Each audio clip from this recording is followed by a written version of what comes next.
Assalamualaikum warahmatullahi wabarakatuh. Perkenalkan, nama saya Asya Yanti dari Program Studi Pendidikan Ekonomi Fakultas Keguruan dan Ilmu Pendidikan Universitas Muhammadiyah Bumi. Saya akan memaparkan materi tentang peran dan pemanfaatan teknologi informasi dan komunikasi atau biasa kita singkat dengan TIK dalam pembelajaran. Adapun hal yang akan kita bahas yaitu yang pertama, pengertian TIK. Yang kedua, peran TIK dalam pembelajaran, dan yang ketiga, pemanfaatan TIK dalam pembelajaran.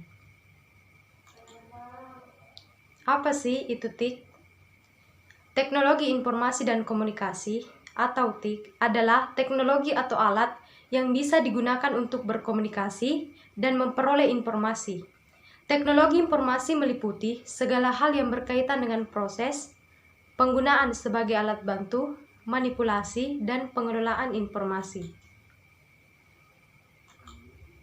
Adapun pengertian TIK menurut ahli, yaitu yang pertama menurut Erik Dyson, yang kedua menurut William Sawyer, yang ketiga menurut Ananta Sanai. Yang pertama menurut Erik Dyson, TIK adalah kebutuhan manusia dalam melakukan proses mengambil dan memindahkan, mengolah dan memproses suatu informasi dalam konteks sosial yang menguntungkan diri sendiri dan masyarakat secara keseluruhan. Yang kedua menurut William Sawyer, TIK adalah sebuah struktur dari teknologi yang memadukan perangkat keras seperti komputer dengan jaringan komunikasi berkekuatan tinggi untuk membawa file, data, video maupun suara. Jaringan ini bisa disebut sebagai internet. Yang ketiga, menurut Ananta Sanai, TIK adalah suatu alat yang digunakan oleh manusia untuk mendapatkan informasi atau pengetahuan dari orang lain. Apa saja peran TIK dalam pembelajaran? Ada 7 perannya, yaitu yang pertama, sebagai infrastruktur pembelajaran. TIK sangat berperan sebagai infrastruktur pembelajaran di mana bahan ajar tersedia dalam format digital. Dengan begitu, proses belajar bisa dilakukan di mana saja dan kapan saja. Para murid tidak harus terpaku belajar pada tempat dan waktu yang telah ditentukan. Saat senggang dan sedang berada di tempat umum, mereka tetap bisa belajar melalui gadget mereka. Yang kedua, sebagai sumber bahan ajar. Kini sumber bahan ajar para tenaga pendidik tidak hanya bisa didapat dari buku saja. TIK juga bisa dijadikan sebagai sumber bahan ajar yang mengikuti perkembangan zaman. Ada banyak bahan ajar yang bisa didapat dari seluruh belahan dunia, sehingga ilmu yang didapat pun lebih banyak. Yang ketiga, sebagai alat bantu dan fasilitas pembelajaran. TIK akan membuat proses belajar mengajar jadi lebih inovatif dan menyenangkan. Cara tersebut juga dikenal efektif karena lebih modern.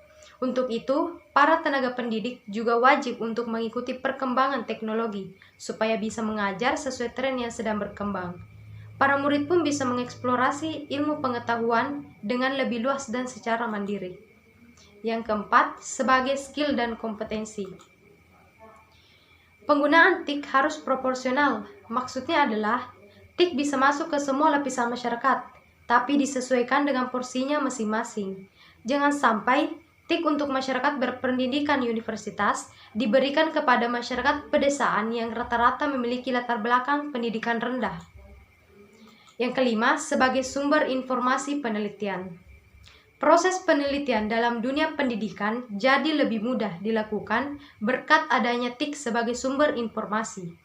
Keberadaan TIK juga membuat penelitian seseorang jadi bisa dimanfaatkan dan diketahui oleh orang lain. Hal tersebut akan berguna untuk mencegah terjadinya penelitian yang serupa. Yang keenam, sebagai media konsultasi. Internet banyak dimanfaatkan sebagai media berkonsultasi dengan pakar yang berada di tempat lain. Baik tenaga pendidik maupun pelajar sama-sama bisa memanfaatkannya untuk mendukung kegiatan belajar mereka langsung dari pakarnya tanpa harus mengeluarkan biaya mahal. Dan yang terakhir, sebagai media belajar online. Belajar bisa dilakukan di mana saja, termasuk secara online menggunakan internet. Banyaknya website, blog, forum atau aplikasi yang kini banyak tersedia di internet membuat siapa saja bisa belajar secara online. Contohnya saja ada perpustakaan online, yaitu perpustakaan dalam bentuk digital yang menggunakan internet sebagai wadahnya. Bagaimanakah pemanfaatan TIK dalam pembelajaran? Yang pertama, sebagai media interaksi langsung. Dengan menyelenggarakan pembelajaran secara daring, maka siswa akan dapat untuk berinteraksi langsung dengan lingkungan. Siswa bisa langsung mengajukan pertanyaan kepada guru, serta melakukan diskusi dengan teman-teman lain.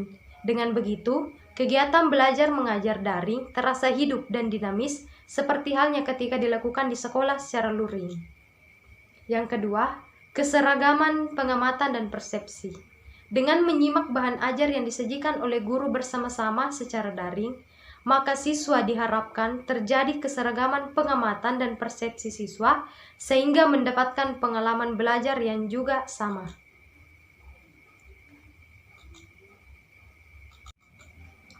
Yang ketiga, membangkitkan motivasi belajar. Salah satu hal yang cukup menantang dari pembelajaran yang dilakukan tanpa tatap muka langsung adalah semangat atau motivasi belajar yang menurun. Meski demikian, para guru masih dapat membangkitkan semangat belajar siswa dengan menciptakan suasana belajar yang menggugah secara daring. Yang keempat, menyajikan informasi sesuai kebutuhan.